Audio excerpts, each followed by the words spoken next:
Guys video को पूरा देखिए, वीडियो को लाइक और वीडियो अच्छे लगे तो चैनल को सब्सक्राइब कीजिए। बहुत समय पहले की बात है। एक गांव में चंदन और रामू दो भाई हुआ करते थे। रामू बहुत ही नेक, ईमानदार और मेहनती था, जबकि चंदन बहुत ही आलसी और कामचोर था। एक दिन रामू अपने खेत की ओर जा रहा होता है कि रास्ते में उसे गोपाल चाचा मिल जाता है और कहता है कि रामू बेटा, तुम्हारा इस बार का फसल कितना हुआ है? गोपाल चाचा, हमारा इस बार का फसल बहुत ज़्यादा हुआ है। मतलब कि कितनी फसल हुआ है? चाचा, हमारी इस बार 200 बोरी के लगभग फसल हुआ है। अरे रामू, तुम तो बहुत किस्मत वाले हो। नहीं चाचा, ये सब मेरी मेहनत का नतीजा है। इतना कहकर वो वहाँ से चला जाता है।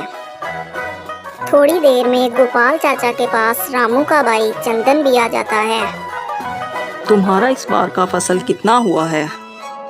हमारा इस बार का फसल 50 बोरी हुआ है। अरे क्या कहते हो चंदन बेटा, तुम्हारा 50 बोरी और रामू का 200 बोरी। तुम दोनों भाइयों का तो ज़मीन बराबर का है, और फिर इतना फ़र्क क्यों? उसका 200 बोरी और तुम्हारा 50 बोरी।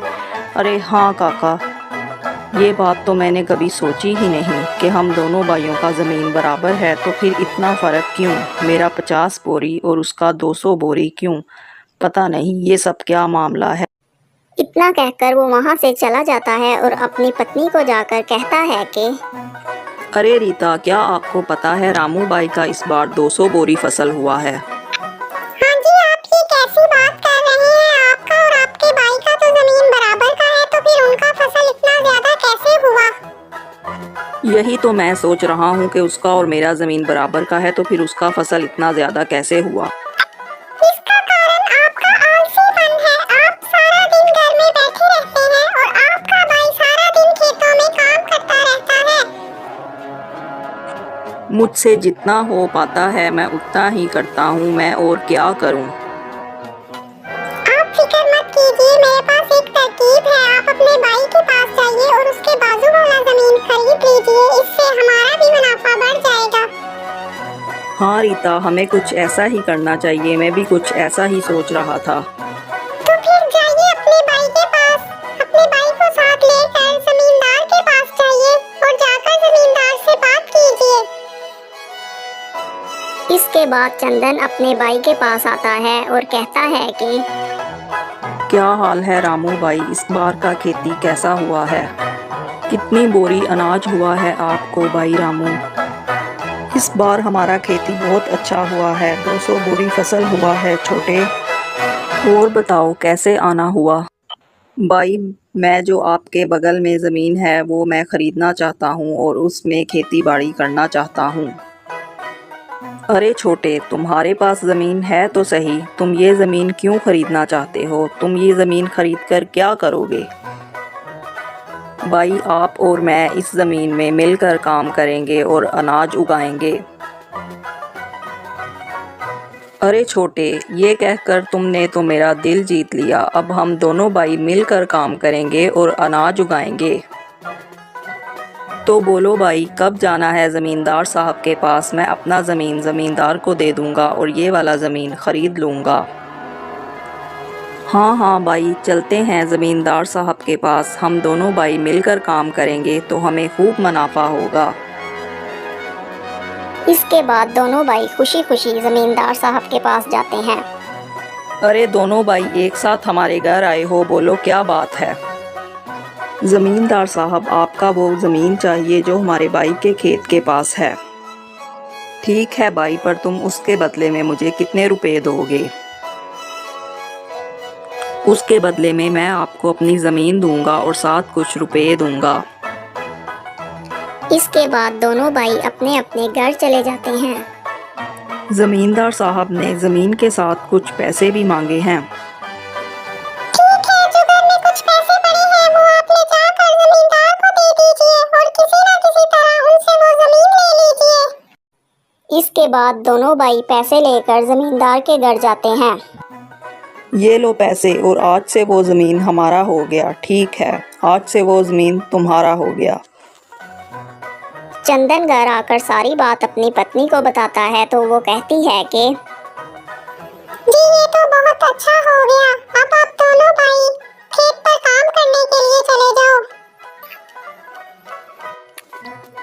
फिर वो दोनों भाई खेत पर जाते हैं और मन लगाकर खूब काम करते हैं। इसी तरह कुछ दिन बीत जाते हैं और कुछ दिन बीत जाने के बाद चलो तुम्हारे मैके चलते हैं, बड़े दिन हो गए हैं हम तुम्हारे मैके नहीं गए। जी मुझे भी आपसे यही कहना था। आप अपने भाई को बहाना बनाकर कल खेत भेज देना और हम मायके जाएंगे। अगले दिन रामू काम करने के लिए खेत में पहुंचता है और मन ही मन में सोचता है कि छोटे आज खेत पर क्यों नहीं आया। इधर चंदन अपनी पत्नी के साथ मायके जाता है और वहाँ रामू खेतों में अकेला काम कर रहा होता है। जब रामू काम से फारिग हो जाता है तो वो चंदन के घर आता है और कहता है कि छोटे तुम आज खेत पर क्यों नहीं आए? वो भाई मेरी सासू माँ की तबीयत ठीक नहीं थी तो मैं उसका पता करने के लिए गया था, इसीलिए मैं आज खेत पर नहीं आ सका। नहीं तो मैं रोज़ आ ही जाता हूँ, आपको पता ही है। इसी तरह किसी न किसी बहाने चंदन खेतों में काम करने के लिए नहीं जाता और रामू अकेला ही खेतों में काम करता है और यूं ही दिन गुजरते जाते हैं और उनकी फसल भी तैयार हो जाती है। अरे वाह भाई, इस बार तो बहुत ज़्यादा फसल हुई है, लेकिन मुझे इतनी उम्मीद नहीं थी। हाँ छोटे, लेकिन तुम खेतों में काम के लिए नहीं आते तो मुझे बहुत ज़्यादा परेशानी होती है, मुझसे इतना काम नहीं होता।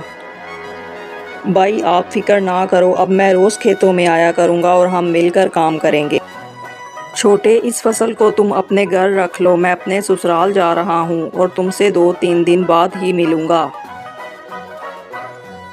चंदन अपनी पत्नी को कहता है कि सारा अनाज अपने ही घर में है, तो वो कहती है अरे यही अच्छा मौका है, तुम इसे बेच दो और उसे कहना कि चोरी हो गया है। अरे रीता, ये तो तुमने बहुत अच्छी बात कही, तुम कितनी समझदार हो।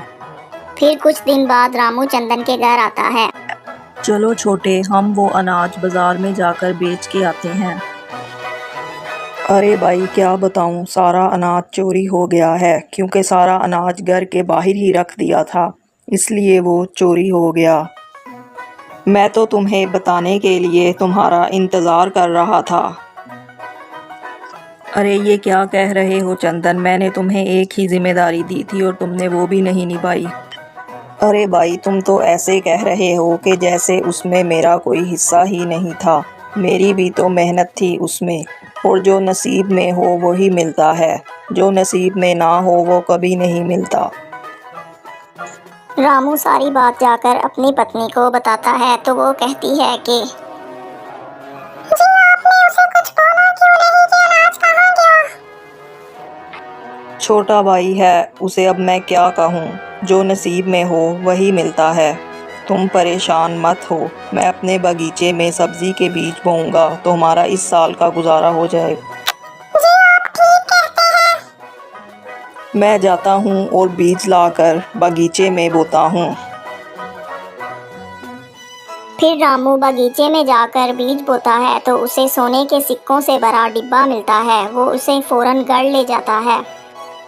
इधर दूसरी तरफ चंदन का सारा अनाज बर्बाद हो जाता है क्योंकि उसे कीड़ा लग जाता है।